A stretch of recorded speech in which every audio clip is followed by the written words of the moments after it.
Hello. Welcome. Another episode na naman, the usual Game time. podcast. Nakakuha na kami ng studio. May studio na. It's not much, but it's honest work. Yes. Last Hello, episode, tuloy. naka-tent lang kami. Anong tawag? Yung may inulan kayo? Oh. Yung may inulan kayo? Oo, ito lang kami. Evacuate kami. Evacuate kami. Isang record lang tuloy. Tawag dito. Ang tawag doon yung para sa lamok? Ano tawag doon? Kulambo.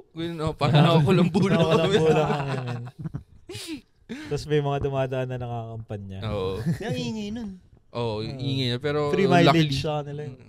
luckily, na-edit out naman yun. Free mileage, marketing na marketing. So yeah, kamusta? I'm with Kenzo, Cody, and Lev pa rin, diba? The usuals, yes. And ano natin ngayon? Topics, yung pag-chichismisan natin. medyo juicy yung yung vlogger, di ba? Si Vitaly. Si Vitaly. Yung Russian, yung Russian. Zorovetsky. Zorobetsky. Yes, With the unnecessary letter Z. Anong nationality nun? Russian siya. Okay. Medyo mainit yung niya. Oo. Viral agad eh. Viral siya, man. Kupal kasi. Ikaw ba naman? Pero in his defense, kupal naman siya sa lahat. Sa mga vlogs siya talaga. So hindi siya namimili. Pero dito, kasi yung pinaprank niya sa ibang bansa, mga Okay. public talaga. Di ba yun yung bigla siyang may sinapak? May ganun. Hindi ko Hindi, narinig. sa ibang bansa. Parang may sinapak siyang, may sinapak siyang babae. Kupal. Pero sa ibang bansa nga, public lang. Ba't parang ngayon pala siya makukulong kung ganun? Hindi, kasi dito nga, yung mga security guard, yung mga inaano. Nagtripan. Doon sa ibang bansa, mga... Puro public lang. Naglalakad yata. lang na tao okay. talaga. Dito, siguro mas kupal siya. Mas matapang siya dito. Matabang. Kasi syempre yun siya eh. White master siya eh. White supremacy. Sa Pilipinas, ano na naman tayo. Diyos. Pag maputi ka, parang Pogi ka may plus one ka na Okay agad ka na. sa stats eh. May stats ka na. Parang wala ka nang ginawang masama agad kapag puti eh. Malinis. Malinis. Masyado kasi ano bang, yun, masyadong hospitable ang mga Filipinos when it comes to foreigners. Tapos, ayun tuloy, natitake for granted ng mga foreigners. Yung mga ganun. Okay lang. Kasi hindi rin Okay lang. naman lahat eh. Parang, ang tingin sa, parang in all lahat sa puti eh. Hindi naman din lahat eh. May levels yung kung gaano sinasamba ng Pilipino yung mga foreigner. Pag kunyari, Asian foreigner ka, parang level 1 lang yun. Okay, medyo mataas tingin ko sa'yo, pero hindi ka na. Mga Hindi Koreans, masyado. ganyan. Pero pag paputi ka ng paputi, parang pataas ng pataas yung stats. Respect. Oo. Diba Ba't kaya? Di ko rin, alam, parang... Siguro yung yung mindset na lang talaga sa third world country na. yung kinolonize tayo before. Sunod-sunuran na tayo. Okay. White masters. Anong colonial culture ba? Colonial mentality. So, yun, tawag dito, parang meron nga yung nakita kong video, parang pumasok siya ng McDo. Nakita niyo ba yun? Tapos nagluto siya ng sarili niyang food. Kaya ako sabi, pero Filipino gumawa nun. Hindi na makakapasok ng kitchen yun eh. Naalis na agad. Pero dahil... Nakuyog na yun. Dahil, siya, foreigner or pinadiretso lang. Parang hinayaan pa siya, gano'n. Di pa agad din, parang may special treatment talaga yun, kapag... Okay lang. Nakakalusot. Tatawa-tawa pa sila pag-umpisa. Pinagtitin pa rin sila, di ba? Tatawa-tawa lang, ngingit-ngit eh. Meron pa yun yung parang... May nakatambay lang na nakamotor. Tapos bigla siya umangkas. Tapos kinuha niya. Hindi nakatambay yun. Security guard yun ng BGC. Hindi. Iba pa ba yan? Iba pa to. Ay, iba ba? Okay. Yung tambay na yun, parang siguro may naantay lang. Tapos umangkas siya. Tapos inuutusan niyang umandar. Pinipili niya umalis yung iangkas siya papunta kung saan. Ayun, public lang yun eh. So, yan, public yun. parang prank lang. Tapos meron din natin yung hiniram niya yung motor.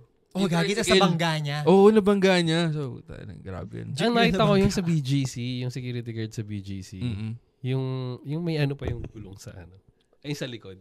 Yung may compartment pa. Yung malaking talaga. Sinakyan niya. Siya nagmaneho. Na-andar niya? Napa-andar niya? Oo, parang medyo malapit lang. Tapang yun ang malakas ang trip. Walang respeto. Walang, Kasi di ba kung kunwari ikaw foreigner ka, foreigner sa ibang lugar, lahat ng rules susundin mo pag Pero yun nga. Ganun yung mga Pilipino Yung mentality natin Colonial mentality. Kunwari, pedestrian. Doon ka tatawid sa pedestrian lane pag nasa ibang bansa. Pag nandito ka sa Pilipinas, wala pedestrian dito. Pero pag nasa ibang bansa ka na, susunod. Sa kanila baliktad. Pagka nakalabas sila sa bansa sila hindi nila, sumusunod. doon sila hindi, parang, sa mas mababang bansa ako ngayon. Mas above the law ko dito. Pampataas ng pride. Kaya dapat matuto ng Filipino. I think it's a sign na puto na kitang-kita na ginagaling-galing. Tapos, binabastos-bastos lang tayo. Yung si Vitaly na yun, nag-search ako sa YouTube recently lang. Ang mga lumabas, mga commentary, mga puti din. Ano sinasabi nila? Bakit? Hindi, parang sinasummarize nila na... Pabor daw ba sila hindi na... naman, idiot nga daw siya. Okay. An idiot, ganyan. Tas, ang lang, bakit din ang daming gumagawa ng content regarding sa atin, na puti, di ba? Tapos mas tinatangkilik pa natin. I think tayo parang number 1 consumer ng number 1 nga tayo online sa most hours sa contents Pornhub Saan? Di ba? Parang consecutive years. Pinakamaraming hours sa Pornhub. Ang daming pwede maging top 1 ng Pilipinas sa Pornhub pa. Number 1. Philippines number 1. Meron naman din ibang mga foreigner na vlogger na solid na may respeto. Tapos ang parang pinaka-content na ginagawa nila is hanggang saan mararating yung kunwari $10 nila, ganun. Tapos talaga food crawl sila, ganyan. Wait lang, parang wala kay Levin. Healthy vloggers na foreigner Hindi masarap panoorin, pero yung foreigner ka na nagva-vlog ka sa Pinas, tapos nantitrip ka. May isa pang meron pang parang wait si lang. Vitaly. Ba't wala yung kay Lev? Wala ako?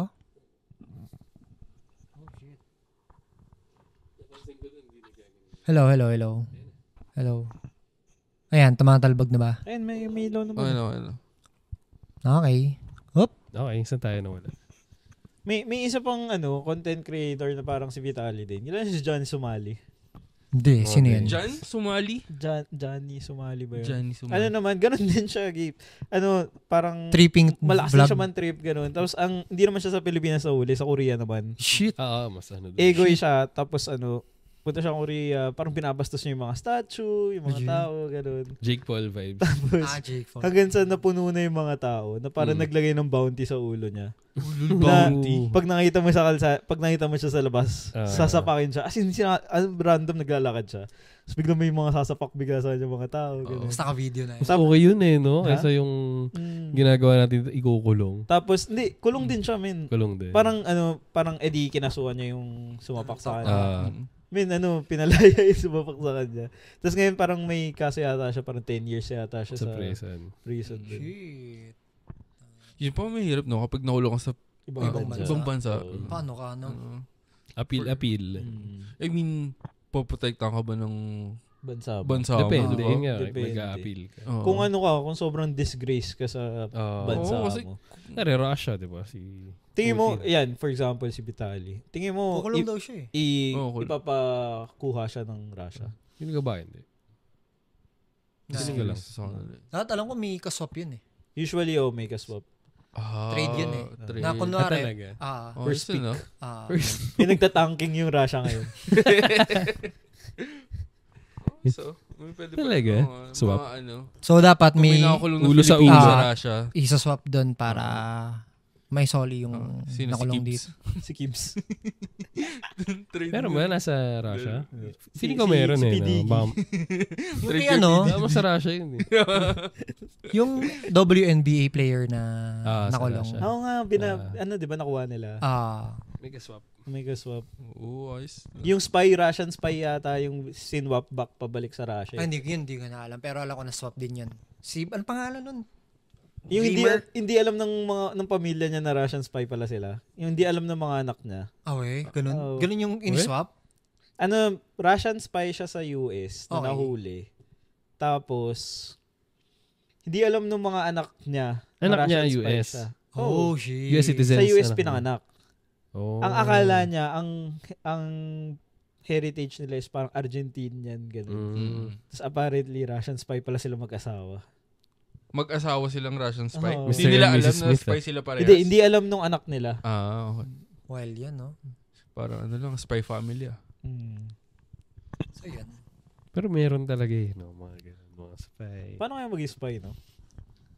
Paano? Chismis lang. Uy, Hindi, kailangan mo rin umakit sa mga ranks.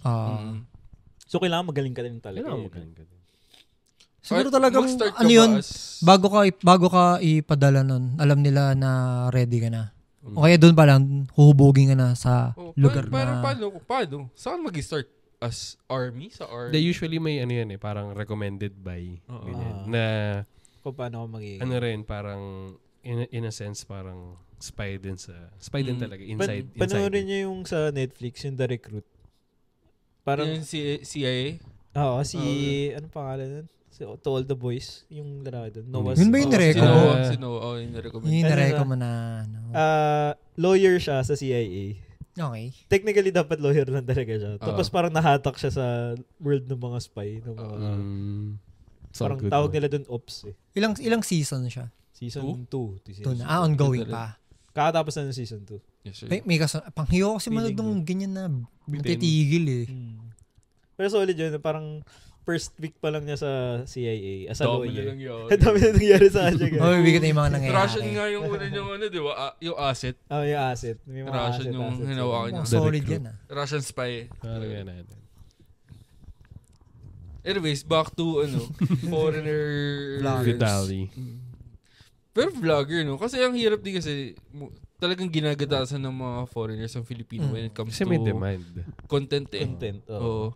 Talagang yung ibang vloggers na kumakain lang ng Jollibee.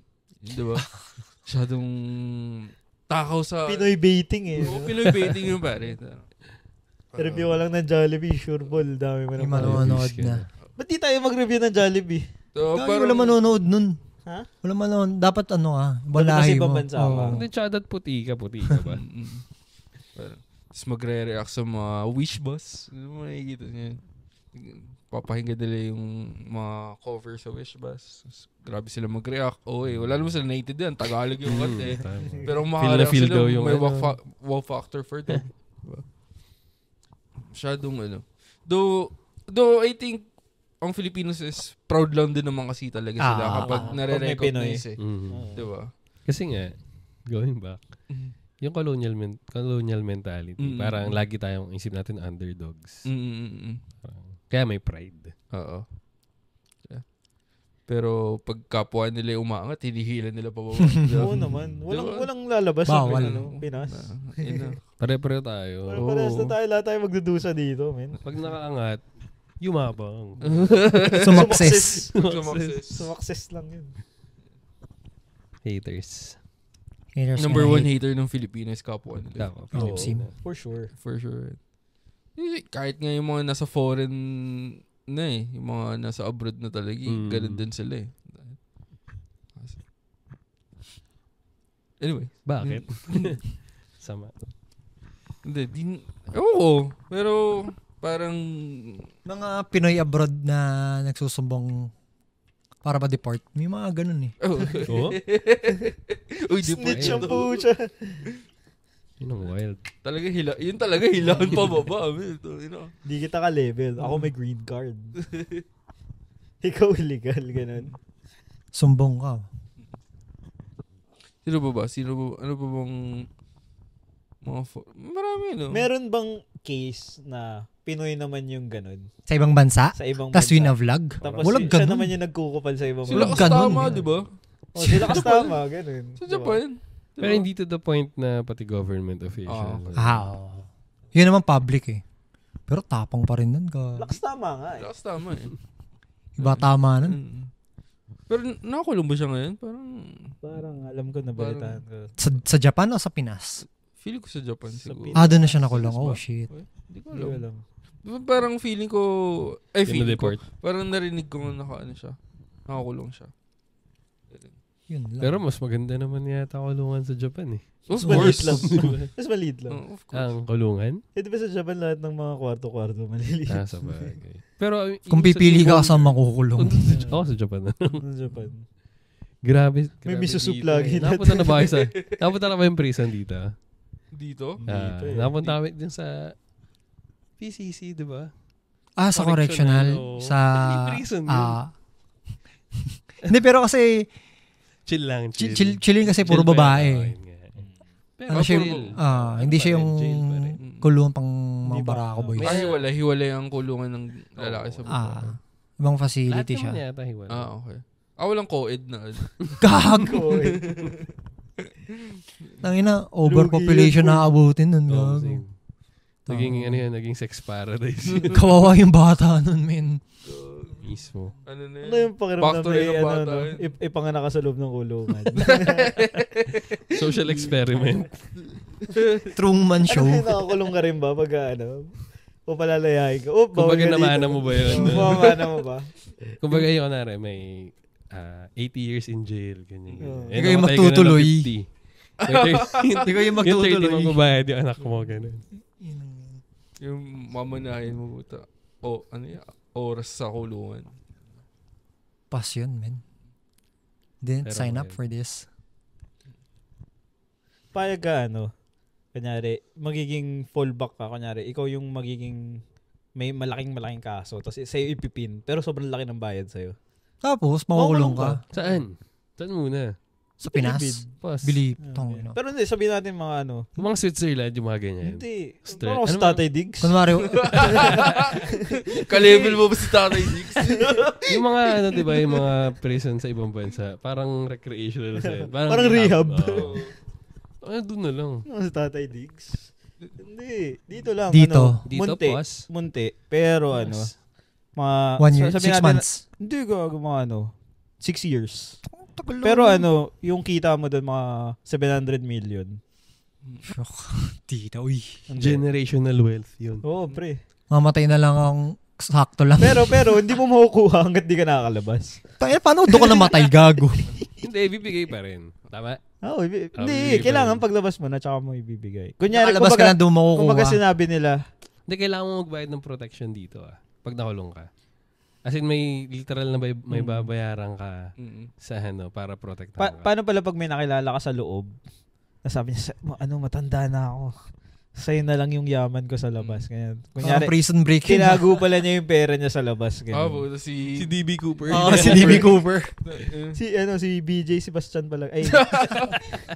ano pala si Sebastian. JB Sebastian. Yan. Yaman pala niya, ikaw lang yung makakalam. Pero kailangan makalabas ka muna. 6 700 million. Ganun. 6 years. 6 years. Labas mo na nun, mid-30s na. Gago, by 30. 6 years, saglit lang yun, Brin. Lang yun. Pag-edad ba ng 35, no? 700 million. Pero generational wealth na yun, kumbaga, yung mga anak-anak mo. Kunwari nakalabas ka, kunwari nag-go, tapos nakalabas ka, ano yung unang-una mong gagawin pagkakuha mo ng 700 million? Ba? Kayo? Yun din ang mahirap no? Parang nangangarap tayong lahat na yumaman, ganito. Pero pag andyan na, hindi naman natin alam gagawin natin kapag andyan. Ay, hindi ako alam gagawin ko pag 700 million. Ano gagawin mo? Tagal ko na naisip lagi yun. Everyday ko iniisip yun. Kaya pala nagastos na nagastos mo na Bibili agad akong bahay. Bahay. Hindi, I think maliit yung 700 million para sa bahay. Yung malalaking bahay, ganun. Oo, ubusin lahat yun para sa bahay-bahay. Oo. Ako unang gagawin. Pero 20 million, maganda na yung bahay mo. Oo. Itatakas ko si PDG. Oo. Protektahan na si PD. Yung clout niya, importante yun. Actually, may ganun ako napanood na really yata yun. Parang kapag nabili mo na yung dream car mo, dream house. What's next? What's next? Diba? May watches ka na and everything. Nagkumpleto ka na. Wala ka nang gusto. Tsaka nabili mo na yung lahat ng tingin mong pwede mong bilhin. Meron ka mabibili. Kasi bibili ko ng tao. Consumerism. Work boy! Di ba parang kung iisipin mo yung mga assistant, gano'n naman din yun. Diba? Bibili ko ng puti. Mga iba. Supremacy lang na mga supremacy. It's my turn. Insult yun, Pilipino yung bumili sa'yo. Pero back dun sa prison. Tayo nagagawa ng prison ng Pilipinas dun eh. No? Oo, gagi. Feeling yung makaka-survive dito si Special treatment. What do you mean survive? Feeling ko hindi siya ihalo dun sa... May special treatment. Mayaman ba siya sa Russia, tingin niya? Vlogger eh. Hindi pa naman siya convicted di ba? Ay, hindi pa ba? Parang may kaso. Sa siya, hearing pa. Hindi, kapag... Kung na rin makukulong siya. Kapag ganun, feeling ko special treatment. Siyempre, di naaalis yun dun. Di, parang kumbaga ngayon nasa city jail pa lang siya, wala pa siya sa Montemis. Diba? Kung nasa Bilibid natin. Pero I doubt na sa ganun siya ilagay. Alright. Parang mga politikong nakulong. Pero the thing is, si BBM na yung nagsalita. So, naka siya. Parang nakasalalay dun yung... Kung saan siya ilalagay. Okay. We'll see. We'll see. Pero wala bang piyansa sa ganun? Wala bang piyansa sa ganun? Ha? Wala bang piyansa sa ganun? Wala tayo? Siya, hindi ba siya makapagpiyansa sa ganun? Presidente na yung nagsabi. Na pag ganun wala nang laban yung ganun. Sana. Tingnan natin kung tama yung mga binoto nyo. Tapos nabili lang pala. Binayaran ng Russian. If ever, man. Kunwari kayong Russian, magkano nyo Iba-buy out. Oo, buy out. Magkano yung iba-buy out si Iba-buy out nyo ba yung o titrade nyo? Trade siguro. Swap talaga. Mas gusto mo mag-swap kaysa buyout na lang natin yan. Tapos tayo na lang niya mag-execute gano'n. Paano buyout? Well, sino ba makikinabang na sa buyout? Government official. Government lang naman din. Trade na lang. Trade na lang, no? At least may nakuha ka pang Pinoy pabalik. Kaso natagdag naman yung mga Pinoy na... Isipin mo, ganda na facility yun doon, no? Tapos siya pa yung na-draft. Malas pa niya. Hindi naman siya diretso labas di ba? Kulong pa rin. I think yung mga Russian prison masama, magulo din eh. Di ba yung mga Russian prison yung mga nasa sobrang lamig? Diba pero yun yung mga murders na yata. Serial case. Degree din. Straight swap yun. Level 1, tingin mo. Ano ba level C? Maximum security yata yun. Yung Bilibid? Hindi, si Vitaly. Saan ba siya babagsak? If ever. Class S ba siya? Yung class S yun. Ay, mga level 1, level 2, di ba? Yung level 1 yung pinamax. Ako feeling ko di siya makukulong. Puta mo yun. Dito sa atin, sa Bilibid. Parang lang. Taguig City Jail. BJMP. Correctional. Wala kasi. For sure may may something na niluluto na hindi alam. Sino kaya backer niya sa Pilipinas, no? Pwede rin sabihin na igukulong siya. Hindi di-disclose yung jail kung saan siya. Tapos yun yung gagamiting marketing stunt ni BBM, diba? Pwede. Meron din yung mga... Hindi yung pwedeng gawin ganun kasi... Hanapin yung... hindi na siya pwede mag-vlog nun. Hindi nga i-disclose for his protection. Ako, kung ako sa government, gagawin ko siyang tourist attraction. Kukulong ko siya. Black Mirror. Kukulong ko siya. Alam yan, di ba? White bear. Oo. Ginawang trabaho yung... Araw-araw siyang paulit-ulit yung yung ginagawa niya dun sa set. Set lang pala yun. Tapos nire-recreate niya lang yung murder. Oo. Pinarana sa kanya yung ginawa niya. Tapos tourist attraction. Pupuntahan lang siya ng mga tao. Yun si Vitaly. Libre sa pack. Yung kitang-kita. Lahat ng ginagawa niya, kita lang ng mga tao. Tinitignan lang siya. Pwede yun. Pero hindi ka government. Yan nga. Buti na lang di ako government na. Puta, mga ipapatupad ni Kenson, nakatakot. Anong una mo ipapatupad? Pag naging ako. Unang batas. Kunin mo muna si Papa Diggs. Iuwi ko muna syempre. Bring home PDG. Bring him home. Bring him home. Tapos? Pag nauwi ko na siya, si Gibbs naman. Lagi si Tatay Diggs talagang siya, sobrang ina-idolize siya ng mga taga-Davao. Davao Oo, for sure. Mad respect sila doon. Mad respect. Ito, hindi ko alam. Apparently, tumatakbo pala siyang mayor ngayon. Talaga? Sa Davao. Pero yun kasi yung sabi din doon, parang not necessarily in favor sila sa lahat ng Duterte na. Kay Tatay Diggs lang. Kay Tatay Diggs. Siya kay Sara daw. Ba't sila Basti? Basta hindi daw. Yun yung mismong specific na sinabi. Diba? Coming from Dabawenyo to. Coming from? Dabawenyo. Dabawenyo. Anong meron kay PDG, no? Grabe daw eh. Grabe yung mga stories niya. Para siyang para siyang super man of the people. Para siyang siya. legend. Yung ultimo maliliit na problema sa City Hall. Yeah, mag-share ka nga. Na may kwento doon na may matanda na nanghihingi ng death cert ng asawa niya. Tapos, so nasa office siya sa City Hall. Wait lang, bumiyahe siya malayo. Sorry. 3 hours daw yung biyahe. Papunta lang dun sa... Tumuwid pa ng 2 bundok. Oo. Kailangan lang ng death cert. Tapos, ang sabi sa kanya, 3 days pa bago makuha. 3 to 5 days. So, tatawid ulit siya 2 bundok. Hassle yun. Tapos di ko alam paano siya nakapasok sa office. Nakapunta daw sa office. Ni Papa Diggs. Sa mayor's office. Then, na-hear out yung issue. So, pinuntahan niya agad daw yung office na nagre-release ng mga death cert. Parang pinagalitan niya bakit 3 araw daw, ganyan. Bakit kailangan gano'n? Tapos si Papa Diggs siya nag-print. Tapos ayun, nagawa. Ano magta-type? Anong pangalan na asawa mo? Nag-co-compute si Papa Diggs. Ganun pa mag-type. Pero right then and there, pinuntahan daw nila agad. Nagawa. Tapos, true enough. Ngayon, parang... Magano ng kabilis yung proseso. Parang oras na lang hihintayin mo.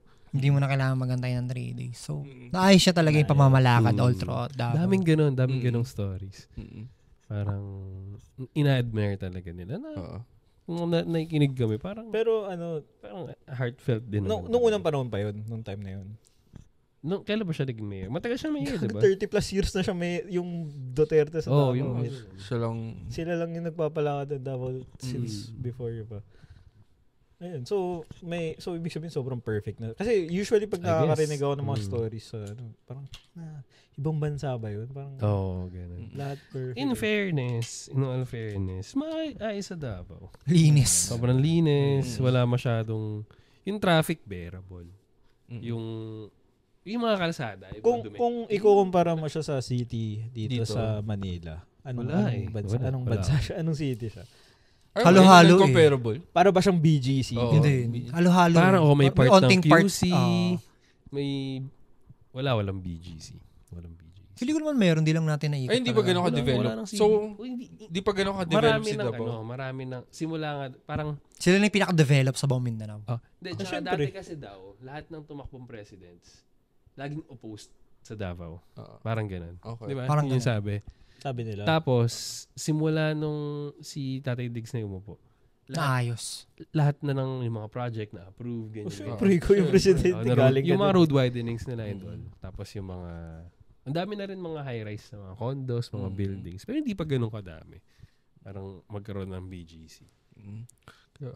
Parang Cavite-ish. Okay. Wow. Okay. Medyo maluwag ng onti na Cavite. Solid yun, men. Isang pahaba, ang dami mo nang pwedeng puntahan. Isipin mo yung C5. Yung haba ng C5. Or EDSA, ganyan. C5 na and EDSA pinagsama. Isang malaking main road. Isang pahaba siyang ganun. Paigay doon kayo tumira. Saglit, pwede. Saglit. Ganda ng bilyaran eh. Okay din eh. Hindi, tsaka mababait yung mga tao doon. Tawag sa amin doon ni Levin, Tagalog. Sobrang fluid. Parang gagi. Parang pagdating nila dito, tawag niya sa kanila. Say it. Say it. Parang ang fluent daw ng Tagalog namin. Nakapagtaka siguro kung hindi. Hindi yung reaction nila eh. Parang, sa Tagalog. Uy, sila Tagalog. Ganun tinawag sa amin. Kumbaga... Gaijin kayo dun, min. Gaijin. Yun. Ba't tayo napunta dun? Pero yung yung ang tricky sa Mindanao, sa Davao, okay. Davao lang. Pag lumabas ka, may magugulo pa rin part. Katabato. Sa amin sa work namin, red zone ng Davao? Even Davao, red zone siya. Talaga? Mindanao, buong Mindanao. What does it mean pag red zone? Walang puntahan. Any work related bawal punta. Pero meron kayong distribution. May mga distributor doon. Pero hindi namin sila nabibisita. ang visit nila, papunta na sa inyo. Okay. Bakit? Safety. Ganun. Apparently, tingin ng mga foreigners ng region. Hindi mo naman din sila masisisi. Maano pa rin, magulo pa din. Di ba may word din kasi doon? Recently may baby na namatay dahil sa ambush. Saan? NPA. Cotabato. Okay. Grabe. So, ongoing pa rin. Ongoing pa rin. Meron pa rin. May gulo pa rin. Well, parang NPA, ano ba yun? Yung mga no permanent address yun, diba? Literally. NPA, New People's Army. Yun yung terorista na yun yung ibig sabihin. Oo nga, I mean, hindi sila part ng community. Kumbaga yung mga ex-komunikado sila. Tama ba? Hindi, pinili nila na kasi maging terorista against the sila. government. So, hindi na sila pwede sa city, bro. Okay. Habulin sila sa city. So, yun nga, may ambush daw na NPA. Parang may namatay na baby. So, paano sila nabibigyan ng funds? Na pagkain? Saan sila umukuha? Hindi, meron sila mga backers sa gobyerno din eh. Talaga? Yung mga... Meron yun. Kay Kenzo galing to guys. Hindi ako sure. Disclaimer. Disclaimer, kay Kenzo lang. Hindi, meron yan for sure. May mga... Di ba may mga nire-red tag nga sila before na, kunyari, yung mga party list, mga anak, pawis, akbayan, ng party list. Anong ginagawa nila? Depende. Org. Parang sa college. Isa lang mananalo dun eh, diba? Hindi, depende sa number ng votes na mga may seats na mga. Pero pag bumoto ka, pagka party list, sobrang dami nun sa balota. Isipin mo na lang may in it to win it party list. Seryoso? Win it to win it? Ano? In it to win it. In it to win it. Meron ding one pack man. Kung siya na ibig sabihin nun. Kaya pagka pupunta ka na sa botohan, may, alam mo na yung kaysa doon ka pa maghahanap kasi sa sobrang dami niya. Yun? Parang alphabetical order. Itemized naman yun. Parang nag-exams ka, Andron. Pagka sa NLEX kanina, nung dumaan kami sa NLEX, puro yung billboards lahat, literal puro puro mga parties, mga tumatakbo. Ganyan. Kahit C5 lang may ganong party list. Ganun kayo pinaglalaban nila. Saan galing yung mga pera na yun? Apparently, kapag tumatakbo ka pala, di ba, pag tumatakbo ka may mga donations. Kunyari, may mga negosyante, may mga kaibigan mo. Non-taxable pala yun. In donation sa'yo. Kaya ang daming tumatakbo kahit alam nilang hindi sila mananalo. Kasi lahat ng makukuha nila dun sa na yun, wala na yun, sa kanila na yun. Kahit di nila gasto. Kasi donation kung marami kang kaibigan. Kaya yung term na ginagamit donation. I guess talo ka pa din. May labas ka pa rin dun. May labas ka pa rin dun. Pero like for example, sobrang dami mong backer. Ganyan. Diba? Yung mga malalaking negosyante naman, wala silang pakialam. Lahat yan, kunyari, tumakbo yung last election ng presidential, di ba? For example, yung mga malalaking negosyante, parehas naman nila binabak yan. Parehas nila kasi yung balik din sa kanila as a negosyante, kapag nanalo naman. Grabe rin yung balik nun. They'll get their way din. So, pa-approve naman ito. It's not about what you know. Auto-approve. It's who you know. It's who you know. Backer talaga. Okay, wrap up na tayo. Wrap up from foreigner to... Medyo pag-ganon tayo doon, pero okay lang naman. Okay naman din kayo. Nakakahilo yun, pero it is what it is.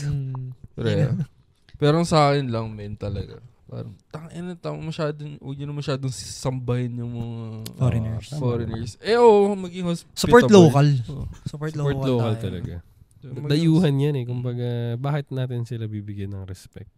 Kumbaga, sila dapat may respeto sa atin. Dapat earned din naman kahit. Parang hirap lang kasi na parang kahit sinong puti or foreigner. Pag dito, pero parang may respeto agad eh. Sa El Nido, sobrang daming foreigners doon, di ba? Yung mga yung mga locals doon, wala silang pakialam din eh. Kumbaga, siguro sanay na sila. Wala lang pakialam. Siguro yung iba, bago, ganyan. Hindi, baka sa Manila eh. Halo-halo kasi. Doon parang normal na pinupuntahan ng mga foreigners talaga eh. Ayun. Pero, wag naman garapalan. Dick riding lagi. Glazing. Lazy. LeBron. Yeah, any shout out bago end? Shout out kay LeBron. Let's go LeBron James. Bring home sana manalo kayo first round. Matalo kayo second round. Lakers in 5. All the way. Pakrap. Baka tapos na yung game pag ano. Pag na-release to, tanggal na sila gagi. Pablip na lang na sila. Thank you.